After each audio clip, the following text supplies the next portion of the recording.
परमाणु संरचना।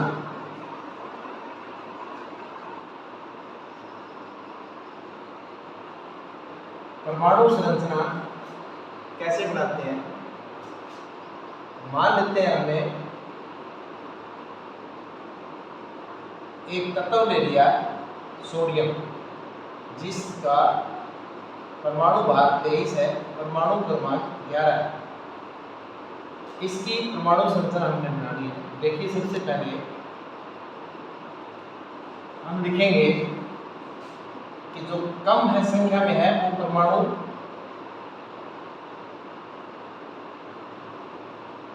संख्या है, वो कितनी है? 11। और ज्यादा है वो चीज क्या है? वो परमाणु भार है, यानी भार हमेशा ज्यादा होती है, संख्या हमेशा कम होती है। अब जैसा सभी बच्चे जानते हैं कि पेन की स्पेलिंग क्या होती है? PEN। P का मतलब होता है प्रोटॉन और E का मतलब होता है इलेक्ट्रॉन और N का मतलब होता है न्यूट्रॉन।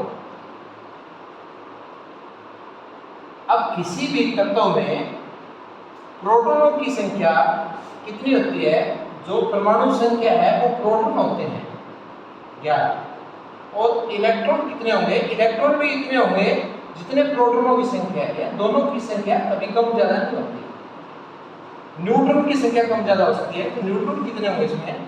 न्यूट्रॉन होंगे, परमाणु भार में से हम परमाणु संख्या घटाते हैं तो न्यूट्रॉन इसमें यहाँ 12। अब हम इससे आगे क्या चलते हैं? इससे आगे चलते हैं इसकी संरचना बनाने के लिए। तो सबसे पहले हम क्या करेंगे? सबसे पहले हम किसी भी तत्व की नाभि बनाएंगे। नाभि का मतलब है केंद्र बिंदु। अब इस नाभि के अंदर क्या होती है? जो बाहर वाली चीज है वो अंदर आ जाती है। ये ट्रिक है। और ये बार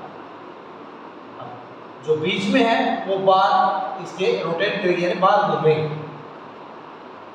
वो कैसे हमने फिलअप करना है? ये पहला कक्ष है अपना, ये अपना दूसरा कक्ष है और ये तीसरा कक्ष है। अब इसमें इलेक्ट्रॉन भरने का फार्मूला जो होता है वो ध्यान से सुने, वो होता है 2n की स्क्वायर है, 2 इससे गुणा है, n का यहाँ पे स्क्वायर है, n का वर्ग है और 2 से गुणा। पहला जैसे घर लेते हैं हम, पहले घर का मतलब क्या होता है? पहला घर है उसमें हम 2 ऐसे रखेंगे गुणा n की जगह 1 रखेंगे, तो ये आपका क्या बनेगा? 2 गुणा 1 का वर्ग हमेशा 1 होता है, 2 × 2। पहले घर में 2 इलेक्ट्रॉन आएंगे तो आप ऐसे भर दो 2। अपने पास इलेक्ट्रॉन जो है वो है 11। जो बीच वाले हैं वो बाहर घूमेंगे, जो बाहर वाले हैं वो अंदर नाभि के अंदर होंगे। पहले में 2, फिर हम क्या करेंगे? दूसरे घर के लिए, ये दूसरा घर होगा आपका दूसरे घर में क्या होगा? 2 गुणा दूसरे घर के लिए, तो इस कक्ष का नाम क्या होगा? तो 2 गुणा 2 का वर्ग होता है 4, यानी दूसरे में 8 इलेक्ट्रॉन आएंगे। पहले में 2, दूसरे में 8। अब दूसरे में 8 भर दो।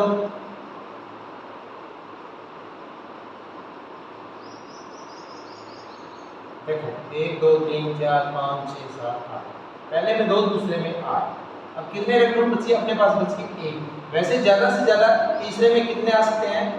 3 की आप यहाँ से क्या रखें? 3 का वर्ग 9 होता है और 9 दूनी 18, ज्यादा 18 तक आ सकते हैं। परंतु अपने पास इलेक्ट्रॉन कितने बचे हैं? तीसरे में 1 बचा है, तो यहाँ तीसरे में 1 इलेक्ट्रॉन लगा। तो ये इसकी परमाणु संरचना है। तो इसका ये इलेक्ट्रॉनिक विन्यास जिसको कहते हैं, इलेक्ट्रॉनों का बांटना, वो क्या होगा कि पहले में 2, दूसरे में 8 और तीसरे में 1। ये आज आपको एक टॉपिक रहा है परमाणु संरचना प्रणाली। और यहाँ पे हमारे पास जो तत्व है वो कौन सा है? सोडियम। दोबारा फिर एक बार रिपीट करना है। परमाणु संरचना बनाने जा रहे हैं सोडियम तत्व की, जिसका परमाणु भार, परमाणु द्रव्यमान कह सकते हो आप, और इंग्लिश में एटॉमिक वेट भी कह सकते हो इसको। तो ये आपका, क्योंकि बाहर हमेशा ज़्यादा होता है, संख्या हमेशा कम होती है, तो इसको याद रखने का तरीका ये है कि जो कम है वो संख्या रहेगी, ज़्यादा है वो बाहर रहेगा। फिर पेन की स्पेलिंग PEN होता है, P for proton, E for electron, N for neutron.